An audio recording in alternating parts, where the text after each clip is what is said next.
नमस्कार, आप सभी का स्वागत है तिवारी एकेडमी में। और बच्चों, आज हम कक्षा 8 की जो हिंदी की पाठ्यपुस्तक है वसंत, उसमें अध्याय 1 पर चर्चा करने वाले हैं मुख्य रूप से। और मैं आपको बता दूं कि ये जो अध्याय है इसका शीर्षक है ध्वनि। ये एक कविता है और इसे लिखा है सूर्यकांत त्रिपाठी निराला जी ने। और मैं आपको बता दूं कि हम जितने भी विद्यार्थी हैं, ख़ास तौर पर जो विद्यार्थी वर्ग है, युवा लोग हैं, वो क्या होता है ना, कई बार हमारे जीवन में कई सारी कठिनाइयाँ आती हैं। निरंतर हम संघर्ष पथ पर आगे बढ़ते रहते हैं। समस्या सभी के साथ है। और ऐसे में जब कभी कोई हमें उत्साहित करे, है ना, हम जब हतोत्साहित हों तब कोई हमें उत्साहित करे, हमें सकारात्मक विचारों की ऊर्जा प्रदान करे, तो ऐसा लगता है जैसे ठंड के मौसम में कड़कती धूप हमारे सामने हो और हम उसमें बैठ करके धूप सेक रहे हों, एनर्जी विटामिन डी प्राप्त कर रहे हों, है ना। तो ये जो कविता है ये बहुत ही खूबसूरत कविता है। इसलिए खूबसूरत है क्योंकि ये एक सुंदर अर्थ अपने साथ लिए हुए है। एक एक पंक्ति मानो हमें इतना मोटिवेट करती है बच्चों, इतना उत्साहित करती है कि हमें समझ में आता है कि वाकई में जीवन जो है वो आगे बढ़ते रहने और चलते रहने का नाम है। सबसे पहले हम इस कविता को पढ़ेंगे, इसके अर्थ को समझेंगे, जानेंगे, शब्दार्थ को भी देखेंगे, और इसके बाद इस कविता के बाद में इसकी जो प्रश्नावली है, जो एक्सरसाइज है, उसको भी हम समझेंगे, जानेंगे। तो चलिए फिर शुरू करते हैं। और सबसे पहले मैं एक काम करता हूँ कि जो पहली पंक्ति है उसको आपके सामने पढ़ता हूँ, रखता हूँ, और देखते हैं कि आखिर इसका अर्थ जो है वो क्या है। सबसे पहली पंक्ति में पहली लाइन लिखी है कि अभी न होगा मेरा अंत, अभी अभी ही तो आया है मेरे वन में मृदुल वसंत, अभी न होगा मेरा अंत। यहाँ पर एक शब्द है जो है मृदुल। ये जो मृदुल शब्द है बच्चों, इसका अर्थ होता है फूल की पत्ती। आपने देखी होगी, उसको महसूस किया होगा आपने छू करके, कितनी कोमल होती है। तो बिल्कुल, तो कोमल इसका अर्थ है। और वसंत तो आप जानते ही हैं, एक ऐसा मौसम है, एक ऐसी ऋतु कह लीजिए, जिसमें क्या होता है, अलग अलग तरह के फूल पौधे जो है वो हरियाली को प्राप्त करते हैं, खिलते हैं फूल नए नए, है ना। जो मौसम है वो बहुत ही हरा भरा सुंदर हो जाता है। तो मृदुल वसंत की बात यहाँ पर हो रही है। तो चलिए ठीक है, अब देखते हैं इसका अर्थ क्या है। पहली लाइन में लिखा है, क्या लिखा है कि अभी न होगा मेरा अंत। अब यहाँ पे जो कवि हैं सूर्यकांत त्रिपाठी निराला जी, वो ये कह रहे हैं कि भाई मेरी तो अभी शुरुआत है, तो अंत कैसे हो सकता है भला। अंत तो होने वाला बिल्कुल भी नहीं है। ऐसा इसलिए भी है क्योंकि जो कवि की ज़िंदगी है, सूर्यकांत त्रिपाठी निराला का जो जीवन है, उसमें क्या हुआ है, उन्होंने कहा है अभी अभी ही तो आया है मेरे वन में मृदुल वसंत।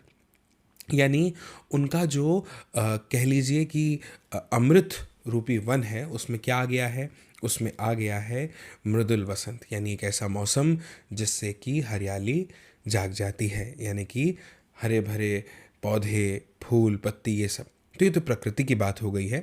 उनका कहने का अर्थ जो है, इसके पीछे जो गूढ़ अर्थ छुपा हुआ है वो ये है कि कवि जो है ना, उनका जो नज़रिया है बच्चों, वो बहुत ही आशावादी है। कहने का मतलब है कि वो हमेशा सकारात्मक सोचते हैं। वो कहते हैं कि जो कुछ भी हमने सीखा है वो उससे यही जान पाते हैं कि उनका अंत कभी भी होने वाला नहीं है। उनका ऐसा मानना है कि जब तक कि वो अपने लक्ष्य को प्राप्त नहीं कर लेते, तब तक कि वो रुकने वाले नहीं हैं। और अभी अभी ही तो क्या हुआ है, नया जोश, नया उत्साह, नए आनंद के साथ में उनके जीवन में सकारात्मक ऊर्जा का प्रवाह पैदा हुआ है ना। तो फिर ऐसी स्थिति में, जैसी स्थिति किसी जंगल में मानो वसंत ऋतु में होती होगी, ऐसी स्थिति उनके जीवन में है। नए नए फूलों की खुशबू जैसे वन में फैल जाती है, उसी प्रकार से बगीचे में फैलती है, उसी प्रकार से उनका जो जीवन है उसमें भी क्या है, बिल्कुल अभी नया नया उत्साह पैदा हुआ है। तो बस अभी ऐसा लग रहा है कि वो अपने लक्ष्य को प्राप्त कर लेंगे, और जब तक प्राप्त नहीं करेंगे, जब तक उनका अंत, तब तक उनका अंत होने वाला नहीं है। अंत की लाइन भी यही है पहली पंक्ति की, कि अभी ना होगा मेरा अंत। अब दूसरी पंक्ति क्या है, हरे हरे ये पात, डालियाँ कलियाँ कोमल गात, मैं ही अपना स्वप्न मृदुल कर, फेरूंगा निद्रित कलियों पर, जगा एक प्रत्यूष मनोहर। अब यहाँ पर ये जो दूसरी पंक्ति है, इसमें मुझे ऐसा लगता है कि कुछ ज़्यादा ऐसे शब्द हैं जिनका समझना हमारे लिए बहुत ही ज़रूरी है। जैसे सबसे पहला शब्द है पात। पात का अर्थ क्या होता है बच्चों? पात का अर्थ होता है, मैं एक काम करता हूँ ना, यहाँ पे अंडरलाइन भी करते चला जाता हूँ। पात, पात का अर्थ होता है बच्चों पत्ता, है ना, पत्ता। इसके बाद में है अगला शब्द क्या है? डालियाँ, कलियाँ। ये शब्दों से तो आप परिचित होंगे ही, है ना। कोमल, गात। गात का अर्थ भी समझ लीजिए। गात का अर्थ होता है बच्चों हमारी देह, हमारा शरीर। इसके बाद है मैं ही अपना स्वप्न। स्वप्न मतलब होता है बच्चों, हम कई बार निद्रा में स्वप्न देखते हैं ना, और एक स्वप्न वो भी होता है जो हमारे जीवन का सपना होता है, लक्ष्य होता है, तो सपना। मृदुल मतलब फिर मैं वही कहूँगा, मृदुल मतलब कोमल, और कर मतलब होता है बच्चों हमारे हस्त, यानी हमारे हाथ। आपने एक शब्द सुना होगा कर प्रक्षालन, यानी कि हाथ धोना, हाथ साफ करना, ठीक है। तो कर मतलब, मृदुल कर मतलब कोमल कोमल हाथों की बात हो रही है। इसके बाद में लिखा है फेरूंगा। फेरना तो आप जानते ही क्या होता है, निद्रित। निद्रित, और फिर लिखा है कलियों पर, यानी ऐसी कलियां जो अभी सोई हुई हैं उन कलियों पर वो फेरेंगे हाथ अपना। और आगे लिखा है जगह एक प्रत्यूष मनोहर। प्रत्यूष का अर्थ होता है बच्चों सुबह, यानी सवेरा। और मनोहर, मनोहर का मतलब जो मन को हर ले, यानी आकर्षित करे अपनी ओर, यानी कि सुंदर, खूबसूरत। तो अब हम इन पंक्तियों को जब हमने इतने अच्छे से पढ़ लिया है, तो चलिए इसके अर्थ को समझते हैं, है ना। अब यहाँ पे देखिए, चूंकि प्रकृति को ही माध्यम बनाया है कवि ने, तो कवि कह रहे हैं नेचर को डिफाइन करते हुए, प्रकृति को वर्णित करते हुए क्या कह रहे हैं? वो कह रहे हैं कि हरे हरे ये पात, ये जो पत्ते हैं कैसे हैं? बिल्कुल हरे हरे हैं। डालियाँ, कलियाँ, कोमल गात, और उनका जो शरीर है वो कैसा है? बिल्कुल कोमल कोमल है ना। आगे लिखा है मैं ही अपना स्वप्न मृदुल कर फेरूंगा निद्रित कलियों पर। बच्चों समझिएगा कि निराश जो ज़िंदगी होती है ना, उससे क्या होता है, निराशा के उसमें आकर के, निराशा के अंतर्गत आकर के हम अपने जीवन में क्या करते हैं, कई बार ऐसा लगता है हमें कि अब हम हार गए, है ना।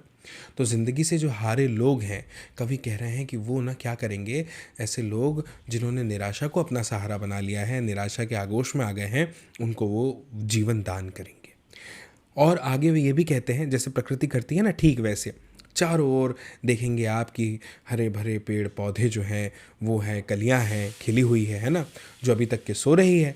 तो सूर्य को यानी रवि को, दिनकर को ला कर के वो क्या करेंगे, ये जो निद्रित कलियां हैं इन पर हाथ फेरेंगे, उन्हें जगाएंगे, ठीक है। आगे ये भी कहा जा रहा है, इसका एक अर्थ ऐसा भी ले सकते हैं कि जो हमारी आज की युवा पीढ़ी है, आप खुद को ले लीजिए, खुद के वर्ग के सभी लोगों को ले लीजिए, है ना। वे सभी लोग जो हैं वो उनके अंदर क्या है, एक प्रेरणा जगा देंगे, एक नया जोश भर देंगे, उत्साह का संचार कर देंगे, ठीक है। और आगे ये लिखा है जगह एक प्रत्यूष मनोहर। सभी के लिए उन्होंने लिखा है कि एक बहुत खूबसूरत सा सवेरा वो लेकर के आ जाएंगे जो बहुत ही सुंदर होगा, है ना। हम क्या होता है बच्चों, अक्सर हमारे जीवन में छोटी मोटी समस्याओं से कई बार घबरा जाते हैं, कई बार बहुत प्रयास करने पर भी हमें अपना लक्ष्य नहीं मिलता, हम आगे नहीं बढ़ पाते, तो हमें ऐसा लगता है कि अरे मैं तो हार गया। लेकिन ऐसा नहीं होना चाहिए, हमें हमेशा निरंतर सतत आगे बढ़ते रहना चाहिए, क्योंकि दिन है तो रात भी होगी, और रात है तो फिर पुनः दिन निकलेगा। अब आगे देखिए क्या लिखा है। आगे की जो पंक्तियां हैं बच्चों, उसमें लिखा हुआ है पुष्प पुष्प से एक मिनट, हाँ, पुष्प पुष्प से तंद्रा लस लालसा खींच लूंगा मैं, अपने नवजीवन का अमृत सहर्ष सींच दूंगा मैं। अब इसका अर्थ क्या है बच्चों, यहाँ पे देखिए कुछ कुछ शब्द हैं, फिर से उनको समझना पहले बहुत ज़रूरी है, बहुत आवश्यक है। जैसे कि कौन कौन से शब्द समझना ज़रूरी है? सबसे पहला जैसे तंद्रालस, ठीक है। अब देखिए पुष्प क्या होता है, ये तो आपको पता ही है ना, फूल की बात हो रही है।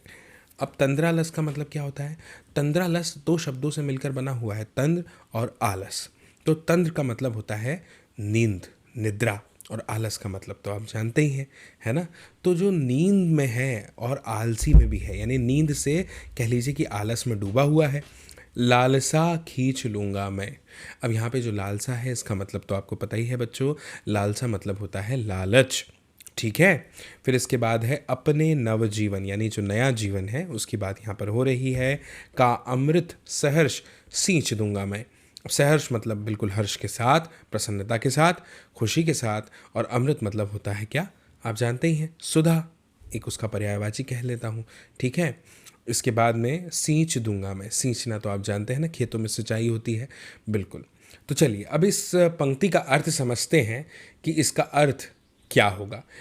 फिर से मैं आपसे यही कहूँगा कि यहाँ पे जो है पुष्प पुष्प से तंद्रालस लालसा खींच लूँगा मैं, यानी जो भी पुष्प है जो अभी निद्रा में है, और क्षमा कीजिएगा, तो जो भी पुष्प है जो अभी निद्रा में है और जो निद्रा में आलस से भरा हुआ है, वो क्या कह रहे हैं कि उससे मैं खींच लूँगा लालसा आलस की, और अपने नए जीवन का अमृत सहर्ष सींच दूंगा मैं। और जो भी मेरे नए जीवन में मैंने जो उत्साह है, मेरे अंदर जो जोश है, उससे मैं इसको सींच दूंगा, ताकि इनमें भी जो है नया जोश भर जाए। यानी इस तरह से मोटिवेट करेंगे नई पीढ़ी को, युवा पीढ़ी को, कि वो भी क्या हो जाएगी, जो अभी आलस में लोग होते हैं ना, कई बार आलसी कर जाते हैं, मेहनत से कतराते हैं कि नहीं मैं ऐसा नहीं करूँगा या इतनी मेहनत नहीं करना है, तो उनको ना जागरूकता देंगे, उनको नया जोश देंगे, प्रेरित करेंगे इस पथ पर आगे बढ़ने के लिए। इसका जो नया ज्ञान है वो उन्हें देंगे प्रसन्नता के साथ। वो ये सब करना चाहते हैं, जिस तरह से हम पौधों की सिंचाई करते हैं ना, उनको बिल्कुल, फिर क्या होता है, पौधे हरे भरे हो जाते हैं। तो वैसा ही जब लोगों को ये ज्ञान मिलेगा तब क्या होगा, वो भी प्रेरित हो जाएंगे, उत्साहित हो जाएंगे। फिर इस कविता की जो अंतिम पंक्ति है बच्चों, वो क्या लिखी हुई है, इसको थोड़ा ध्यान से देखिएगा। ये पंक्ति में लिखा हुआ है क्या, कि यहाँ पर द्वार दिखा दूंगा फिर उनको, एक मिनट, द्वार दिखा दूंगा फिर उनको, है मेरे वे जहाँ अनंत, अभी न होगा मेरा अंत। और उनको वो द्वार दिखाना है, यानी वो रास्ता दिखाना है जहाँ पे क्या है, उनको दिखेगा, है मेरे वे जहाँ अनंत, जहाँ तक के वो है जिसका कोई अंत नहीं है। अनंत मतलब जिसका कोई भी अंत नहीं होगा। तो जब तक के उनको उनका अंत नहीं दिखाई दे जाता, तब तक के वो कह रहे हैं कि वो, उन्होंने ठान लिया है कि वो आगे बढ़ते रहेंगे, अभी ना होगा मेरा अंत। तो मुझे उम्मीद है कि आपको ये कविता बहुत अच्छे से समझ में आ गई होगी। अब हम आगे बढ़ते हैं। अब हम जब आगे बढ़ते हैं ना, तो हमें दिखाई देता है बच्चों कि यहाँ पर सबसे पहले कुछ प्रश्न हमारे सामने हैं। प्रश्न भी कैसे हैं, जैसे पहले प्रश्न का हिस्सा है उसमें कविता से कुछ प्रश्न पूछे गए हैं और फिर कुछ कविता से आगे की बात की गई है। तो ये जो 3 और 3 6 प्रश्न हैं, इनका उत्तर हम अभी ज़रूर देखेंगे, लेकिन इन प्रश्नों के उत्तर को देखने के पहले मैं एक बात आपसे करना चाहता हूँ। वो बात है भाषा की बात। ये बात क्यों करना चाहता हूँ, ये बात क्यों ज़रूरी है, क्योंकि जब भी हम भाषा को पढ़ते हैं, समझते हैं, सीखते हैं, जानना चाहते हैं, तो कुछ चीज़ें होती हैं जो हमें समझना ज़रूरी होता है। आप कह लीजिए कि यह भाषा का वह हिस्सा है जो भाषा को फलित रखता है ना, यानी जड़ है, और उसे हम कहते हैं व्याकरण, जो बहुत ज़रूरी है। तो देखिए, भाषा की बात में यही बात हमको नई नई चीज़ें भी सीखने को मिलती है। अब आगे लिखा है जैसे हरे हरे पुष्प पुष्प, आप देख रहे हैं एक ही शब्द को बार बार उच्चारित किया जा रहा है। इसमें एक ही शब्द की एक ही अर्थ में पुनरावृत्ति हुई है, यानी ऐसा नहीं है कि जब हरे हरे कहा तो एक हरे का अर्थ दूसरा और दूसरे का अर्थ दूसरा हो गया। तो कविता के हरे हरे या पात, पुष्प पुष्प वाक्यांश में हरे हरे शब्द युग्म पत्तों के लिए विशेषण के रूप में प्रयुक्त हुए हैं। पत्तों का विशेषण यानी जो उनकी विशेषता बताएं। यहाँ पर पात शब्द बहुवचन के रूप में प्रयुक्त है बच्चों। पात का मतलब पत्ता नहीं, पात का मतलब पत्ते हैं, याद रखिएगा। ऐसा प्रयोग भी होता है जब कर्ता या विशेष्य एक वचन में हो। अब आप कहेंगे ये विशेष्य क्या होता है, तो यहाँ पर मैं आपको ये बता देना चाहता हूँ कि जिस भी विषय वस्तु के विशेषण की हम जिस समय बात करते हैं, तो उस विषय को उस समय विशेष्य कहा जाता है, जिसके विशेषण पर हम चर्चा कर रहे हैं। और विस्तार से समझेंगे अभी। देखिए आप, कर्म या क्रिया का विशेषण में बहुवचन में, जैसे वह लंबी चौड़ी बातें करने लगा। अब कविता में एक ही शब्द का एक से अधिक अर्थों में भी प्रयोग होता है। जैसे ये लाइन देखिए कितनी सुंदर है बच्चों, लिखी है 3 बेर खाती ते वे 3 बेर खाती है। अब यहाँ पे बेर शब्द का बहुत ही प्यारा सा और चमत्कारिक उपयोग है। कैसे लिखा है? 3 बेर खाती थे, वे 3 बेर खाती है, यानी जो 3 बार खाती थी वह 3 बेर खाने लगी है। सोचिए, है ना बिल्कुल चमत्कारिक अर्थ। तो यहाँ पे एक शब्द है बेर, इसका 2 अर्थों में प्रयोग हुआ है और इससे वाक्य में क्या पैदा हो गया है? जादू यानी चमत्कार। इसे ही कहते हैं बच्चों यमक अलंकार। ठीक है, आगे यह लिखा है कि कभी कभी उच्चारण की समानता से क्या होता है? शब्दों की पुनरावृत्ति यानी उनका रिपीट होना, ऐसा हमें प्रतीत होता है, आभास होता है, जबकि दोनों 2 प्रकार के शब्द होते हैं, जैसे मन का और मन का। मन का मतलब वो मोती जो माला में लगा हो, और मन का यानी जो हमारे मन का है, मन का हुआ वैसा। तो मुझे उम्मीद है कि भाषा की बात आपको बहुत अच्छे से समझ में आई होगी। भाई अब कुछ शब्द के अर्थ जो मैंने आपको ऊपर बताए थे वो यहाँ पे लिखे हैं। जैसे मृदुल का अर्थ यहाँ पे लिखा है कोमल, पात का पत्ता, गात मतलब शरीर, निद्रित मतलब सोया हुआ, प्रत्यूष मतलब प्रातःकाल, तंद्रालस मतलब नींद से अलसाया हुआ, लालसा यानी जिसमें कुछ पाने की चाह हो, अभिलाषा हो, इच्छा हो। ठीक है, इसके बाद में अब हम जो कविता से और कविता के आगे प्रश्न पूछे गए थे 3 और 3 6, उन प्रश्नों के उत्तर पर चर्चा करेंगे। लेकिन बच्चों यहाँ पर मैं आपको ये बता दूँ कि ये जो प्रश्नों के उत्तर मैंने लिखे हैं वो इसलिए नहीं है कि आप अपनी पाठ्यपुस्तक में जब प्रश्नों को पढ़ें तो अपनी कॉपी में यानी अपनी पुस्तिका में इन उत्तरों को ऐसा ही देख करके लिख लें। ये उत्तर को आप एक सुझाव की तरह लीजिएगा और फिर अंततः आप स्वयं से अपना एक सुंदर उत्तर और सटीक उत्तर लिखिएगा, क्योंकि हमारा उद्देश्य है कि हम ये चाहते हैं कि आप अपना उत्तर स्वयं लिखना सीखें, ना कि कॉपी करें। तो ठीक है, सुझाव समझ लीजिए कि आप अपना उत्तर किस प्रकार से लिख सकते हैं, एक आइडिया आपको मिलना चाहिए। तो प्रश्न क्या है? कविता से जो पहला प्रश्न है लिखा है, कवि को ऐसा विश्वास क्यों है कि उसका अंत अभी नहीं होगा? है ना, कवि कहता है ना, अभी ना होगा मेरा अंत। तो कवि को आखिर ये विश्वास क्यों है कि भाई अभी उसका अंत नहीं होगा? तो अब देखिए, उसका जो कारण है जो हमने कविता में पढ़ा वो क्या था? हमने यही सीखा ना कि भाई कवि को तो यही लग रहा है कि अभी अभी तो उसके अंदर जीने की चाह पैदा हुई है ना, और वो लोगों को प्रेरणा देने की भी बात कर रहा है।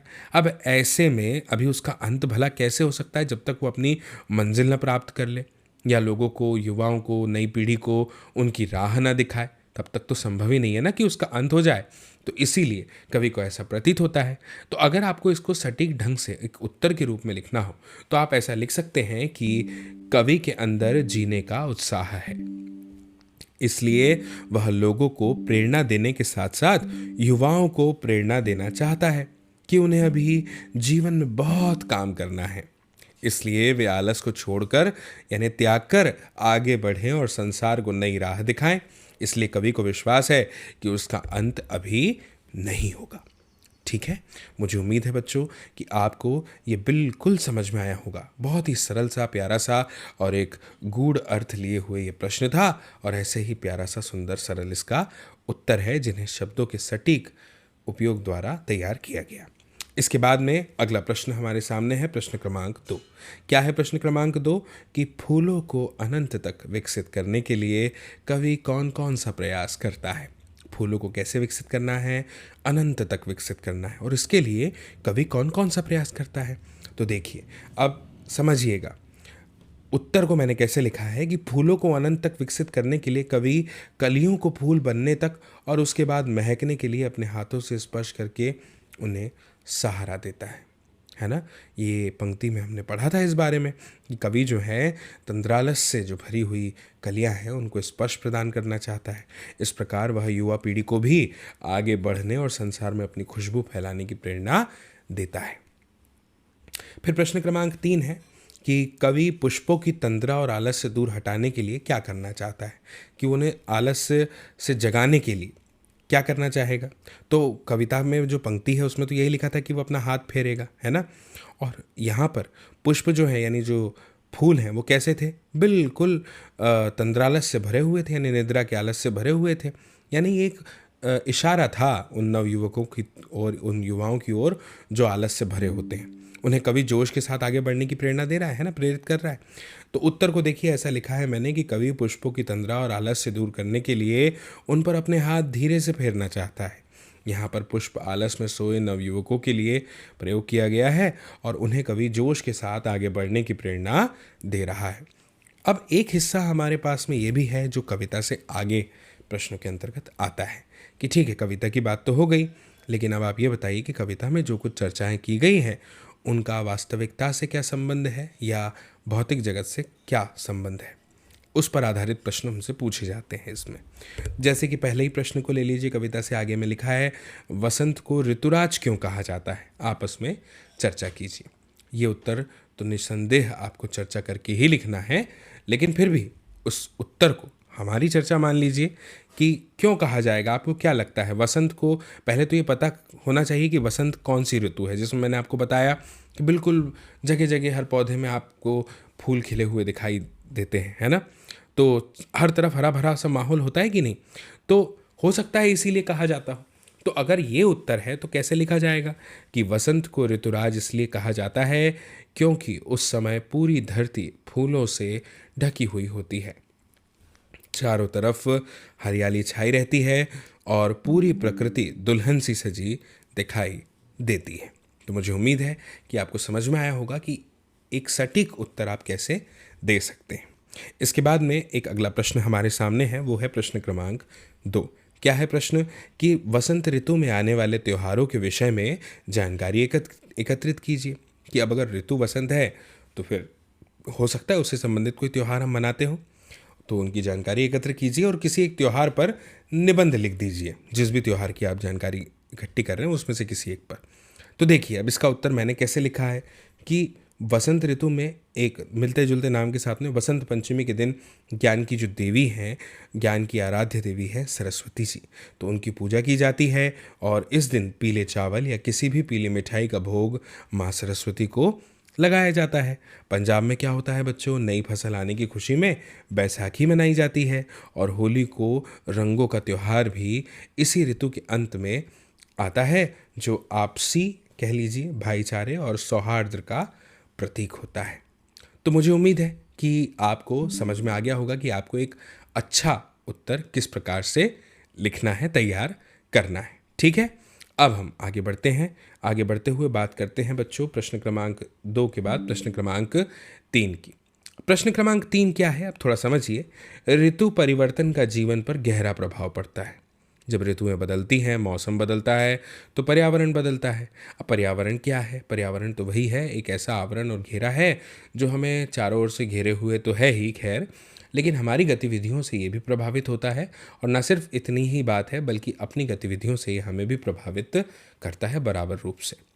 तो बस यही लिखा है कि ऋतु परिवर्तन का जीवन पर गहरा प्रभाव पड़ता है। इस कथन की पुष्टि आप किन किन बातों से कर सकते हैं, उन्हें लिखिए। तो मैंने कुछ ऐसे लिखा है कि ऋतु परिवर्तन का जीवन पर गहरा प्रभाव पड़ता है, जैसे गर्मी के जाते ही जाड़े आ जाते हैं और हमारे शरीर पर गर्म कपड़े बढ़ने लगते हैं, क्योंकि मौसम का असर हम पर भी तो पड़ता है। जो अपने आप को बहुत होशियार समझते हैं, मौसम उन्हें अपना रंग दिखाकर अपनी ताकत भी दिखा देता है। ये मैंने यहाँ पे इसलिए लिखा है क्योंकि कुछ ऐसे लोग होते हैं ना कि नहीं भैया हम तो स्वेटर नहीं पहनेंगे, या बिल्कुल हमें तो फ़र्क नहीं पड़ता ठंडी हो ज़्यादा, या इस प्रकार से कुछ बातें होती हैं, आपको पता है। तो जाड़ों के जाते आते शरीर भारी भारी हो जाता है और उस पर धीरे धीरे गर्म कपड़े फिर कम होने लगते हैं, फिर गर्मी का मौसम आ जाता है। तो मुझे उम्मीद है कि ये तो आपको समझ में आ गया होगा कि आपको अपना उत्तर किस प्रकार से जो है लिखना है, आगे बढ़ना है। अब हम जो है फिर जल्द ही मिलेंगे बच्चों अगले नए अध्याय के साथ, नए वीडियो में। और अगर आपको ये वीडियो पसंद आया हो तो मेरी आपसे गुजारिश है बच्चों कि आप ज़रूर इस वीडियो की लिंक को शेयर कीजिएगा, साझा कीजिएगा अपने दोस्तों, साथियों, मित्रों, सहपाठियों, परिजनों के साथ, ताकि वे लोग भी देख पाएँ इस वीडियो को और समझ पाएँ इस जानकारी को। बाकी मेरी फिर आपसे जल्दी मुलाकात होगी अगली नई जानकारी में, अगले नए वीडियो के साथ। और तब तक के लिए आप सभी को मेरा नमस्कार।